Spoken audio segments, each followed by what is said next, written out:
53 ప్రకారం కేంద్ర కార్యనిర్వాహక అధికారాలన్నీ రాష్ట్రపతికి దక్కుతాయి. రాష్ట్రపతి ఎన్నిక.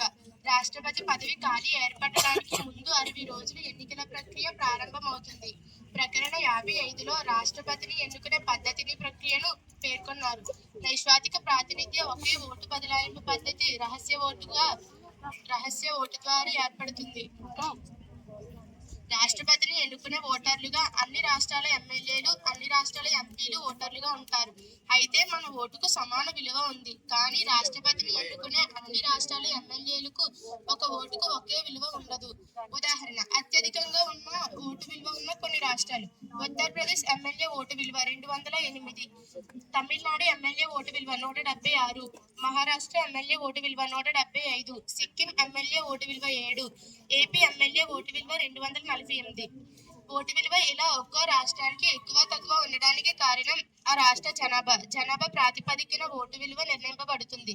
అర్హతలు: రాష్ట్రపతిగా ఏ భారతదేశ పౌరుడైనా పోటీ చేయవచ్చు. 35 సంవత్సరాలు నిండి ఉండాలి. ప్రమాణ స్వీకారం: రాష్ట్రపతిగా ఎన్నికైన అభ్యర్థిని చేత సుప్రీంకోర్టు ప్రధాన న్యాయమూర్తి ప్రమాణ స్వీకారం చేయిస్తారు. రాష్ట్రపతి అధికారాలు: ఆర్టికల్ 79 ప్రకారం పార్లమెంట్లో రాష్ట్రపతి అంతర్భాగం. పార్లమెంట్ ఉభయ సభలను సమావేశపరచుట.